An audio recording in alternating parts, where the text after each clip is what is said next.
If you make the wrong call in the next 60 seconds, you won't just lose your job, you'll lose everything. Ethan Cole's voice was calm, almost too calm for a man standing in the center of a marble lobby where every eye had already judged him. No one believed him. Not the receptionist who avoided eye contact, not the executives walking past in tailored suits, and definitely not Victoria Hale, the CEO who had built her reputation on making fast decisions and never looking back. She stood at the far end of the lobby, phone in hand, her reflection sharp against the glass behind her, watching a man she had already categorized as a problem. Ethan didn't look like someone who belonged in a building like this, his jacket worn at the cuffs, his shoes clean but old, his posture steady in a way that didn't match the rest of him. Beside him, his daughter Lily held onto his hand with both of hers, a small stuffed rabbit pressed against her chest as she quietly took in a world that had already decided her father wasn't important. "I just need 5 minutes," Ethan said, his voice even, controlled, like he had said it before and expected to say it again. The receptionist hesitated, then glanced toward Victoria, waiting for direction instead of thinking for herself. That was all it took. Victoria stepped forward, her heels clicking softly against the polished floor, each step precise, deliberate, carrying the weight of someone used to being obeyed without question. "You don't have an appointment," she said, not asking, not curious, just closing the door before it could open. Ethan met her eyes, not challenging, not backing down either. "What I have matters more than an appointment." For a brief second, something flickered across her face, not doubt, not yet, just the irritation of being slowed down on a morning that had no room for delays. Upstairs, a deal worth hundreds of millions of dollars was waiting for her signature, investors already seated, timelines already set. This man was noise. And Victoria Hale did not negotiate with noise. She turned slightly, just enough for the head of security to catch the signal, and said it like she was ordering coffee. "Remove him." The room shifted. Conversation softened, footsteps slowed, attention narrowed to a single point. Ethan didn't move. Lily tightened her grip, her small fingers pressing into his sleeve as if she already understood what was coming next. "Dad," she whispered, barely audible, but enough to make him glance down for half a second. Just enough to show that she was the only thing in that room that mattered to him. He looked back up, steady again, and said one last time, "You're about to make a mistake." Victoria didn't respond. She didn't need to. In her world, hesitation was weakness and certainty had always been rewarded. What she didn't know was that the envelope pressed quietly against Ethan's chest wasn't a request. It was a line she was about to cross. And once she did, there would be no stepping back. Ethan didn't resist when the head of security stepped closer, his hand steady on Lily's shoulder as the distance between them disappeared and the space around them seemed to shrink under the weight of silent judgment. Marcus Reed moved with the quiet efficiency of someone who had done this many times before, his expression neutral, his posture firm, already convinced this situation had a simple solution. "Sir, I'm going to need you to step outside," he said, not unkind, but not open to discussion. Ethan didn't move. He didn't raise his voice either, and that was what made it feel different. "I'm not here to cause a problem," he replied, calm, measured, like every word had been chosen in advance. "I'm here to stop one." The sentence hung in the air for a moment longer than it should have, long enough for a few nearby employees to glance at each other, unsure why something so simple suddenly felt heavier. Victoria didn't look back. She had already turned away, already walking toward the elevators, her attention locked on the deal waiting upstairs, because in her world, outcomes were controlled by speed and certainty, not hesitation. Lily shifted closer to her father, her small hand tightening as she looked up at him, searching for something in his face that would tell her everything was still okay. "Are we in trouble?" she asked softly. Ethan looked down for a brief second, his expression softening just enough for her to see it. "No," he said quietly, "we're exactly where we need to be." Marcus reached for the envelope, his fingers brushing against the edge as he pulled it free with a practiced motion, turning it over once as if expecting something obvious to reveal itself. It didn't. Just a sealed document, clean, formal, unremarkable to anyone who didn't know what they were holding. "You can collect your belongings outside," Marcus added, already shifting his stance to guide them toward the exit. Ethan's eyes followed the envelope, not anxious, not protective, just aware. "You should open that," he said, his voice still calm, still controlled, but now carrying something else, something harder to ignore. Marcus paused, just for a second, the kind of pause that comes from instinct rather than instruction. Then he shook it off. "That's not necessary," he replied, handing the envelope off to another guard without looking at it again.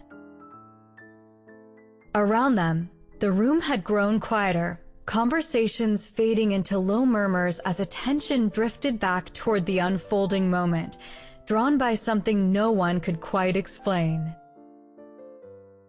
Up above, the elevator doors closed behind Victoria, sealing her into a different world where everything still made sense, where decisions were clean and consequences followed predictable lines. Down here, something had already begun to shift. Ethan adjusted his stance slightly, his hand still resting lightly on Lily's shoulder as if grounding himself to the only certainty he trusted. He didn't follow when Marcus gestured again. He didn't argue either. He simply waited. And in that waiting, in that stillness, there was a quiet confidence that didn't belong to a man being escorted out.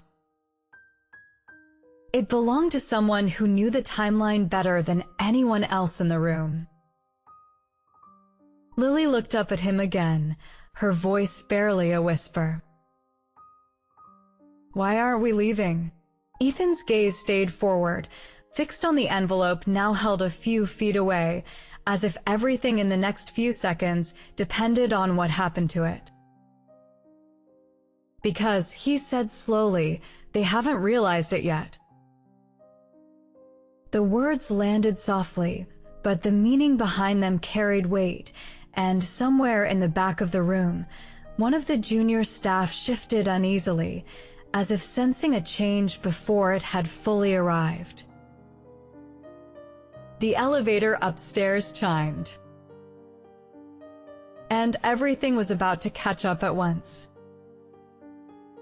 The elevator doors opened again, not on the upper floors where deals were signed and decisions were celebrated, but back onto the lobby level where something unresolved still lingered in the air.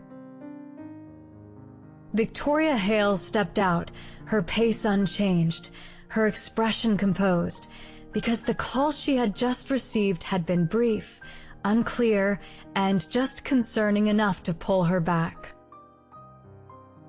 She didn't like interruptions, especially not ones without context. As she crossed the floor, the room adjusted around her again, people straightening slightly, conversations stopping mid-sentence, attention shifting back to where Ethan still stood. He hadn't moved. That was the first thing she noticed. Most people would have left by now, or at least tried to explain themselves, but he remained exactly where he had been, calm, grounded, as if time hadn't applied to him the same way it did to everyone else. Marcus turned toward her, the envelope still in hand, his posture subtly less certain than before. "We were just escorting him out," he said, his tone steady, but not as final as it had been a minute ago. Victoria's eyes moved from Marcus to Ethan, then briefly to Lily, who was watching her now with quiet intensity, no longer hiding behind her father, just observing. "Is there a reason this is still happening?" Victoria asked, her voice controlled, but sharper now, because something about the scene didn't match the decision she had already made. Ethan met her gaze again, not defiant, not pleading, just present. "Because you came back," he said simply. The answer wasn't what she expected, and for a fraction of a second, it disrupted the rhythm she relied on. Marcus shifted slightly, then held up the envelope. "He says we should open this," he added, the hesitation now impossible to ignore. Victoria looked at it, just for a moment, her instincts pulling in two directions, one telling her to dismiss it, the other quietly asking why a man like this would stand here so calmly if he had nothing. Upstairs, the deal was waiting. Investors were checking their watches. Time was moving whether she acknowledged it or not. But something here wasn't finished. "Give it to me," she said, extending her hand. Marcus passed the envelope over, the weight of it ordinary, the surface smooth, the seal unbroken. Victoria turned it once, her eyes scanning the outside, looking for something that would justify the delay. There was no logo she recognized, no branding, just a name printed cleanly across the front. Ethan Cole. And beneath it, in smaller type, a firm she didn't immediately place. Lily stepped slightly closer to her father, her voice quiet but clear. "You should listen to him," she said, not demanding, not afraid, just certain in the way children sometimes are. Victoria didn't respond to the girl. She didn't need to. Her focus stayed on the envelope, her thumb pressing lightly against the seal as she considered, weighing risk against instinct, speed against control. "This had better be worth it," she said under her breath, more to herself than anyone else, as she broke the seal and slid the document free. The first page unfolded slowly, the paper crisp, the text precise, legal language structured in a way she had seen thousands of times before. But not like this. Her eyes moved across the first line, then stopped. Not hesitating. Stopping. Something changed in her expression, subtle at first, then unmistakable, as the certainty she carried into the room began to fracture under the weight of what she was reading. Marcus noticed it before anyone else, the slight shift in her posture, the way her grip tightened just enough to reveal that this was no longer routine. "What is it?" he asked quietly. Victoria didn't answer. She turned the page instead, her movements slower now, more deliberate, as if each line demanded confirmation before she allowed herself to believe it. Ethan watched her, not with anticipation, not with satisfaction, just with the steady patience of someone who already knew the outcome. The lobby had gone completely still. No one spoke. No one moved. Even the background noise of the city beyond the glass seemed distant, irrelevant compared to the silence building inside the room. And then Victoria looked up, her eyes finding Ethan again, not with dismissal this time, not with authority, but with something else entirely. Something that hadn't been there before. "This isn't possible," she said, her voice quieter now, the certainty gone, replaced by something far more dangerous. Doubt. Victoria's fingers tightened slightly around the document, not enough for most people to notice, but enough for Marcus to feel the shift in the air beside her. She read the first page again, slower this time, her eyes tracking each line as if the meaning might change if she gave it more time. It didn't. The language was precise, structured, and unmistakably binding. "This has to be a mistake," she said quietly, but the confidence that usually followed her words wasn't there anymore. Ethan didn't respond. He didn't need to. He simply stood there, one hand resting lightly on Lily's shoulder, his posture unchanged, his breathing steady, as if this moment had already happened in his mind long before anyone else arrived. Marcus leaned in slightly, careful not to overstep, his voice low. "What does it say?" Victoria didn't answer right away. She turned the page again, her movements slower, more deliberate, as if each line required permission before she could accept it. Around them, the silence deepened. People weren't pretending to work anymore. They were watching. Every glance, every small movement was focused on the woman who had just lost control of the room without saying a word. Lily shifted her weight, her fingers still wrapped around her father's sleeve, her eyes moving between Ethan and Victoria, trying to understand something no one had explained to her yet. "Are we okay?" she asked softly. Ethan glanced down for a moment, just long enough for her to see the answer before he said it.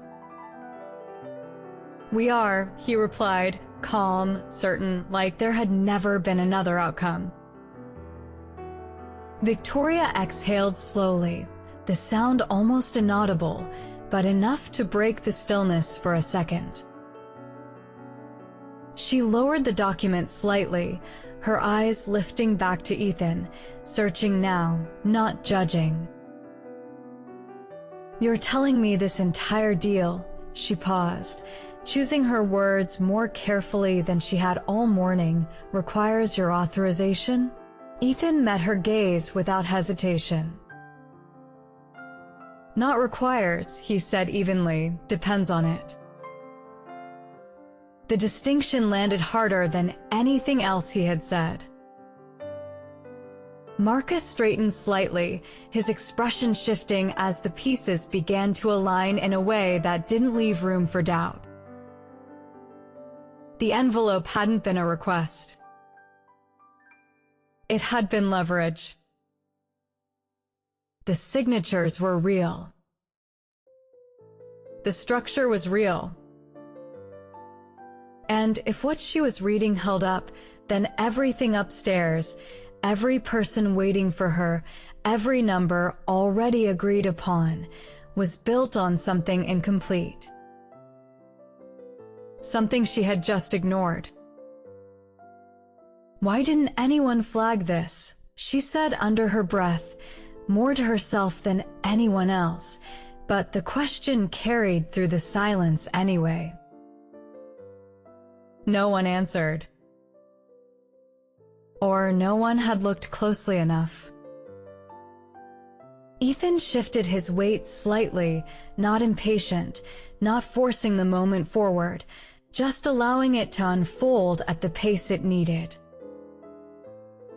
I tried to reach you, he said calmly, his voice cutting through the quiet without raising in volume.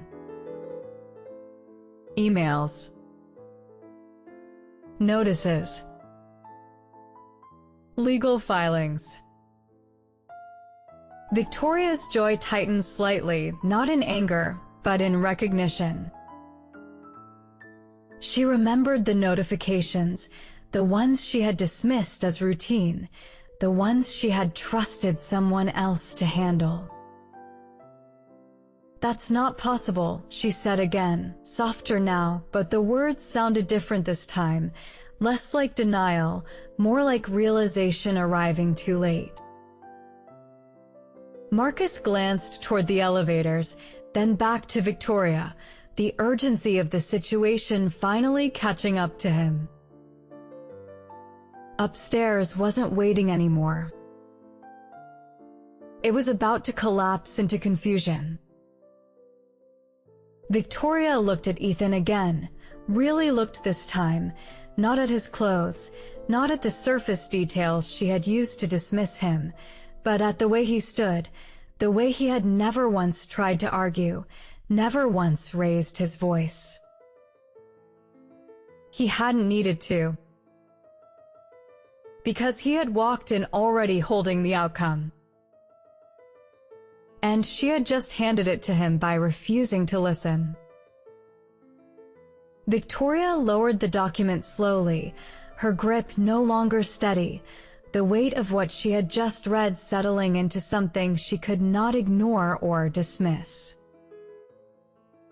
The room hadn't moved, not a single step, not a single voice breaking the silence that now belonged entirely to Ethan. Marcus took a half step back without realizing it, his posture shifting from control to caution as he looked at the man he had been ready to escort out just moments ago. "We need to pause everything upstairs," Victoria said quietly, her voice no longer carrying authority, but urgency, real and immediate. No one moved at first. The command was unfamiliar, not in content, but in tone. Then Marcus turned toward the nearest staff member, his voice sharper now. "Call the boardroom. Tell them to hold." The employee hesitated for a second, then rushed to comply, the first visible crack in the perfectly controlled environment that had existed minutes ago. Ethan remained where he stood, not stepping forward, not pressing advantage, simply allowing the moment to unfold as it always would. Lily looked up at him again, her voice softer now, more curious than afraid. "Did they listen?" she asked. Ethan gave a small nod, his eyes still on Victoria. "They're starting to," he said. Victoria walked a few steps closer, the distance between them shrinking, but the gap in control growing wider with each second. She studied him now, not as a problem, not as an interruption, but as a variable she had failed to account for, and that realization carried more weight than anything else. "You had the authority this entire time," she said, her voice controlled again, but no longer certain. Ethan didn't correct her immediately. He let the silence stretch just enough to make the answer matter. "Not authority," he said finally, calm and precise. "Responsibility."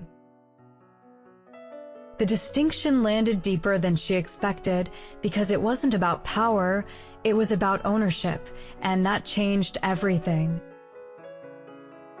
Victoria glanced down at the document again, then back at Ethan, the pieces aligning in a way she could no longer deny. "If this is valid," she began, choosing her words carefully now, "then the deal upstairs doesn't just pause." She stopped, the rest of the sentence forming without needing to be spoken. "It collapses." Marcus exhaled slowly, the implications settling in as he looked toward the elevators again, knowing what was waiting above them was already unraveling. Phones would start ringing. Investors would start asking questions. And there would be no clean explanation. "Why come in like this?" Victoria asked, her eyes narrowing slightly, not in suspicion, but in genuine confusion. "Why not go through legal channels?" Ethan's expression didn't change. "I did," he replied simply. The answer hit harder than anything else, because it wasn't defensive, it was factual, and it pointed directly at a failure inside her own system. Victoria's jaw tightened, not in anger at him, but at the realization of how easily she had dismissed something that mattered. Lily shifted slightly, her small hand still wrapped around her father's sleeve, her voice quiet but clear.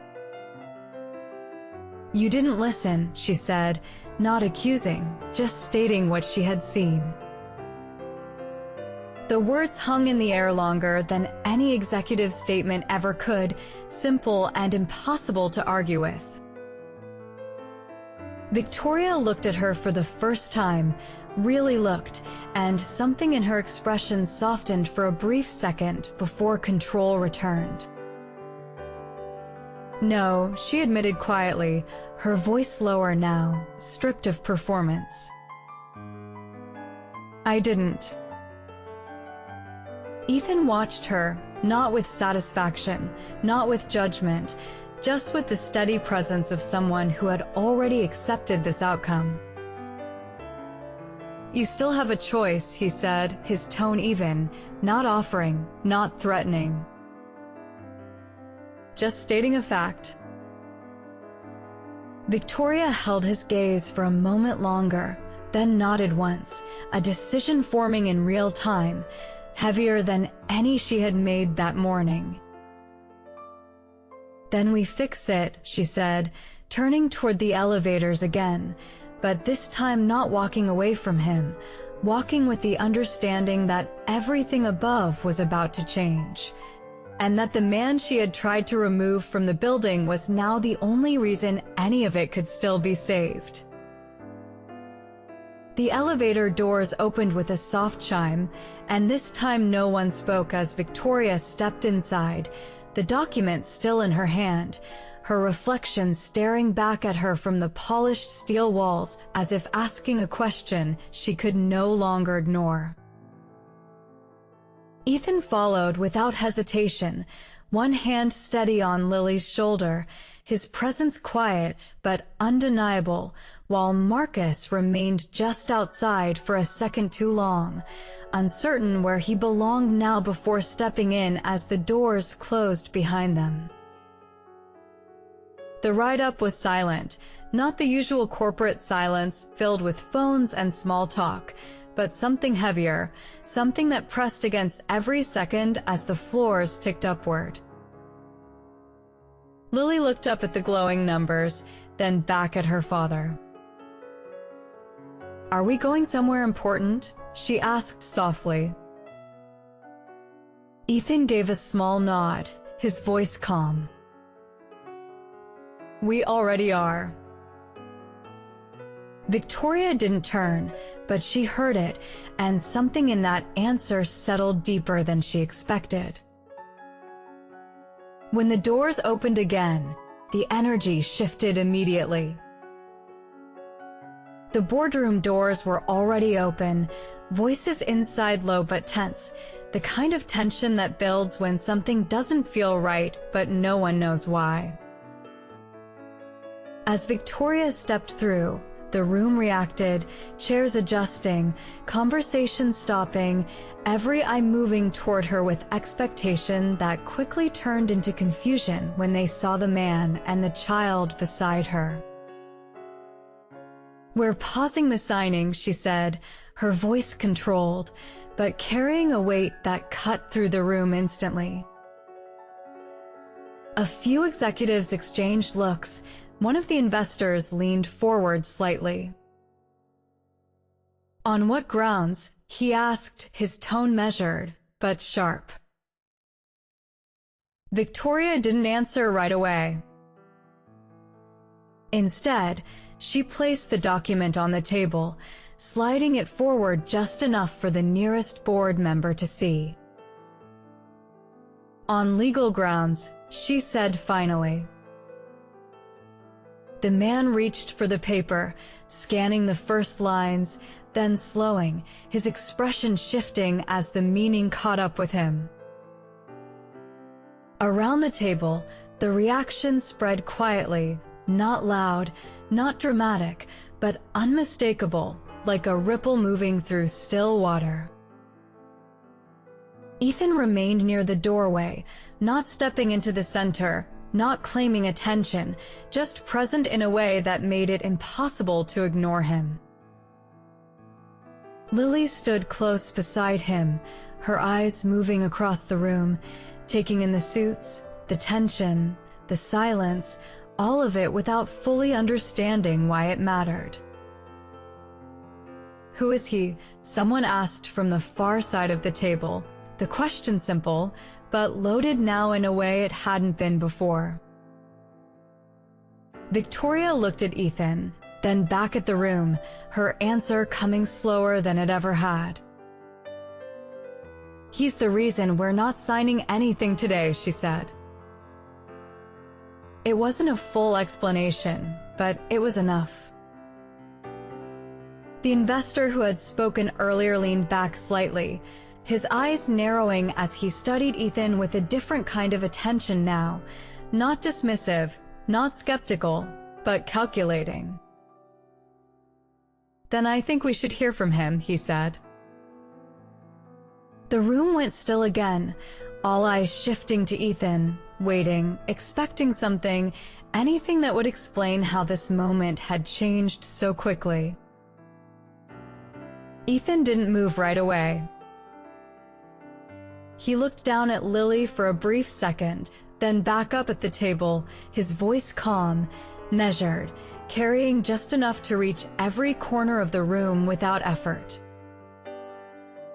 "You're about to approve a deal that isn't legally yours to approve," he said. No one interrupted. No one laughed. Because this time, no one was sure he was wrong. No one spoke after that sentence, not because they agreed, but because they suddenly understood the risk of being wrong, and in a room built on certainty, that realization landed heavier than any argument ever could. The investor at the head of the table leaned forward slightly, his fingers resting against the polished surface as he studied Ethan with a focus that had replaced every earlier assumption. "Explain," he said, his voice calm, controlled, but no longer dismissive. Ethan took a few steps forward, not rushing, not hesitating, moving into the space just enough to be seen without trying to dominate it, his presence steady in a room that had started to shift around him. "The asset you're about to transfer," he began, his tone even, "is tied to a controlling structure that was never disclosed in your summary." A few heads turned toward Victoria, not accusing yet, but questioning, the kind of quiet pressure that builds before anything is said out loud. Victoria didn't look away. She held her position, her expression composed, but her silence was no longer authority. It was acknowledgement that something had been missed. Ethan continued, not raising his voice, but letting each word land with intention. "That structure includes a protected interest that requires direct authorization before any divestment can happen," he said, his eyes moving briefly across the table before returning to the center. "Without it, the entire agreement is exposed." The man holding the document flipped another page, faster now, scanning for confirmation, his breathing changing just enough to reveal what he was finding. "This clause wasn't in the briefing," he said quietly. No one answered him. Because if it was true, then the problem wasn't just procedural, it was foundational. Lily shifted slightly behind Ethan, her small hand still resting against his jacket, her eyes watching the room with a quiet awareness that didn't need explanation.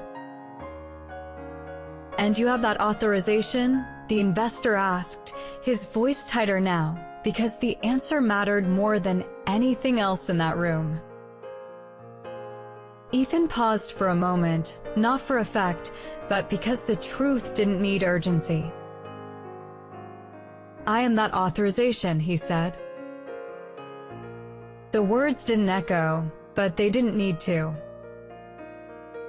They settled into the room slowly, forcing everyone to adjust to a reality that had not existed for them a few minutes earlier.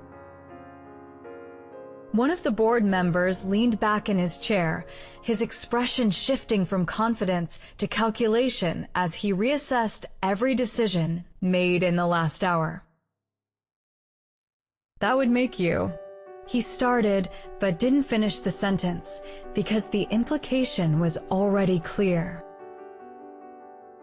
Victoria stepped forward slightly, her voice steady again, but different now, grounded in something more careful.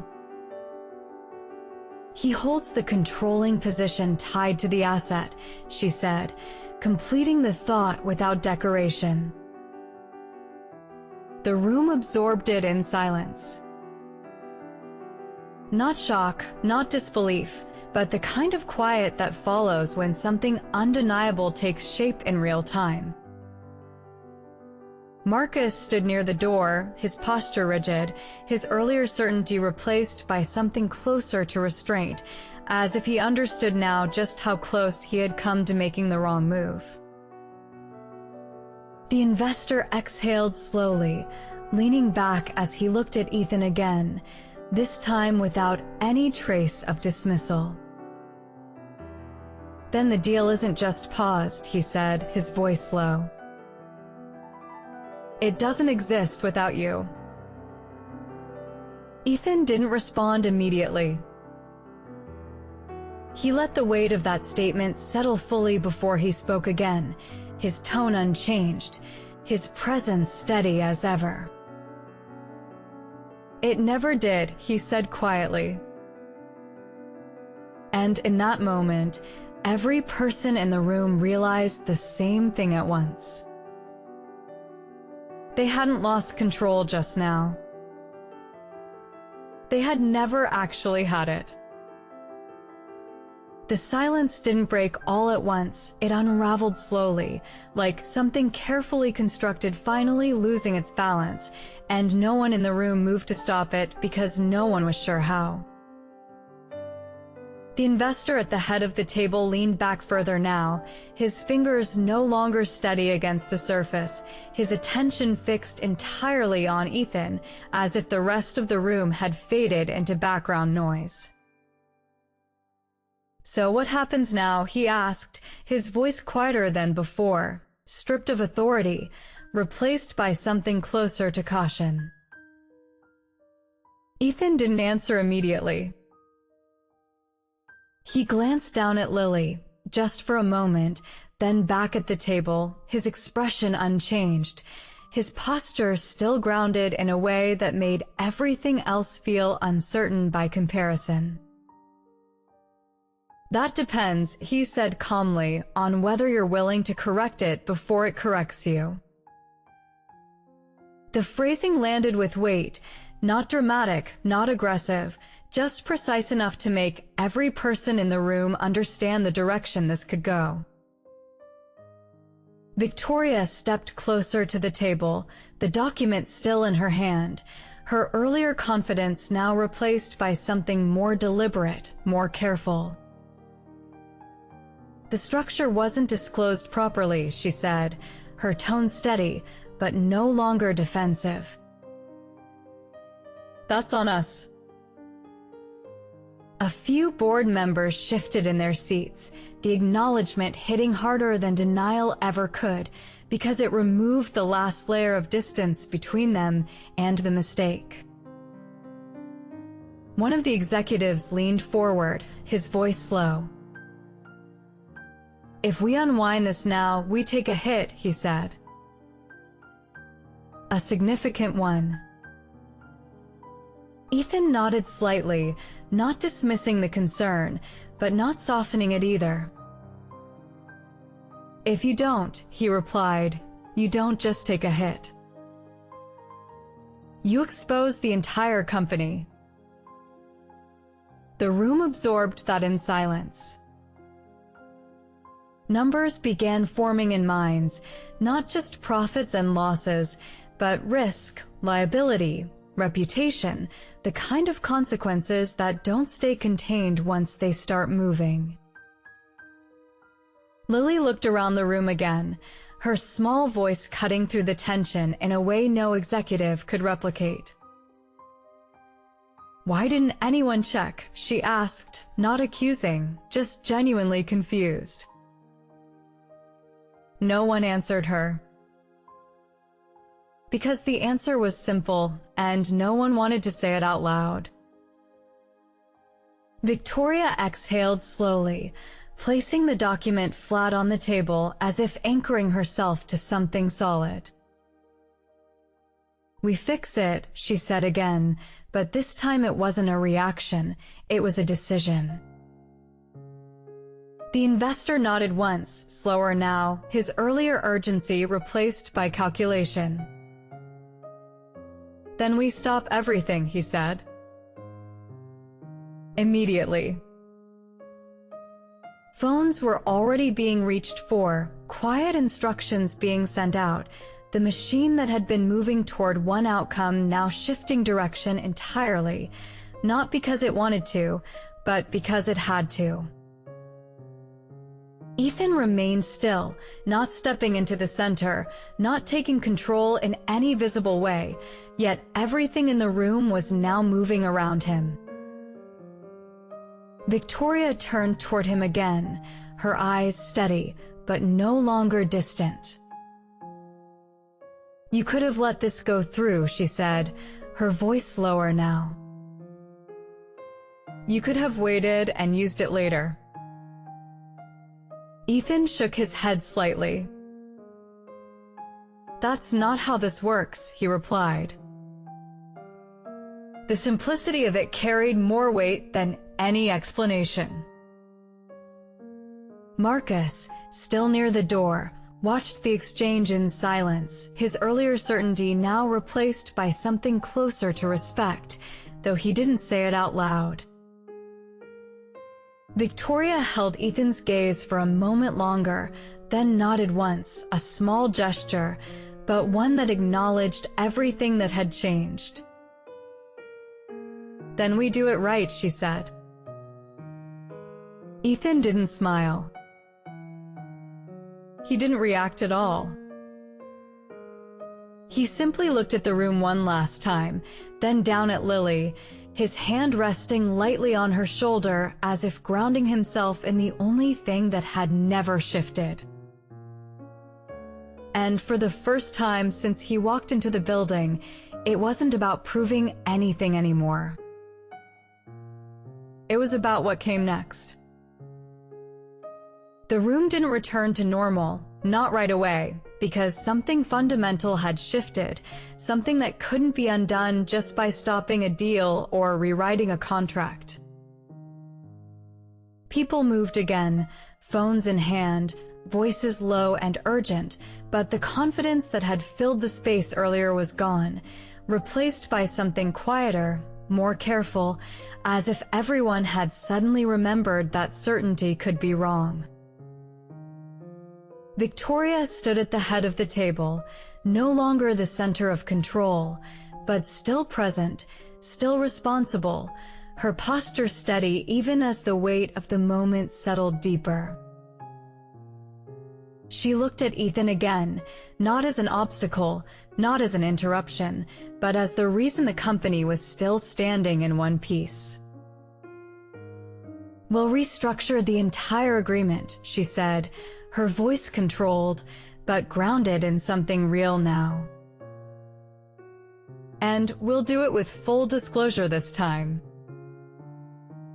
Ethan nodded once, not approving, not rejecting, just acknowledging the direction.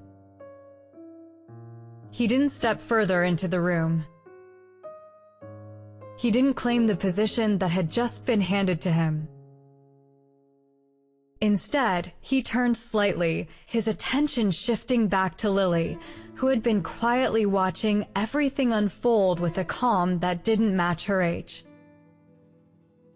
"Are we done?" she asked softly. Ethan looked down at her, his expression softening in a way it never had for anyone else in that room. "We are," he said. The simplicity of the answer cut through everything else. Victoria watched that exchange, and for the first time, she understood something she hadn't seen before, that the man she had dismissed at the door had never been there to prove anything to her. He had been there to do what needed to be done, nothing more. "Mr. Cole," she said, her voice steady, but quieter now, as if choosing each word with care. "I owe you an apology." The room didn't react, but everyone heard it. Ethan paused, not turning fully back, just enough to acknowledge her without shifting his position. "You don't owe me anything," he replied calmly. "You owe it to the people who trust this place to get it right." The words landed with more force than any confrontation could have carried, because they weren't about him. They were about responsibility, the kind that doesn't disappear when a mistake is corrected. Victoria held his gaze for a moment, then nodded once, the gesture small but real. "Understood," she said. Ethan didn't wait for anything else. He didn't stay for recognition, didn't ask for a seat at the table that had just been offered to him without words. He simply turned and walked toward the door, Lily's hand in his, the same quiet presence he had walked in with now carrying a different weight entirely. Marcus stepped aside without being asked, his posture straight, his earlier certainty replaced by silent respect, though he didn't speak it. As Ethan passed him, there was a brief pause, just long enough for Marcus to say one thing. "Sir," he said quietly, the word carrying more meaning than before. Ethan gave a slight nod, then continued on, not slowing, not looking back. The hallway outside felt different, quieter, removed from the tension of the room behind them, as if the building itself had shifted with what had just happened. Lily looked up at him as they walked, her voice light again, the weight of the moment already fading for her. "Did we fix it?" she asked. Ethan glanced down at her, a faint hint of something softer in his expression. "We gave them the chance to," he said. They reached the elevator, the doors opening with a soft chime, and as they stepped inside, the noise of the boardroom faded completely. Back inside, Victoria remained where she was, the document still on the table, the room slowly reorganizing around a new reality. She looked at the empty doorway for a moment longer, then turned back to the table, her voice steady again, but changed. "Let's start over," she said. And this time, no one in the room mistook what that really meant.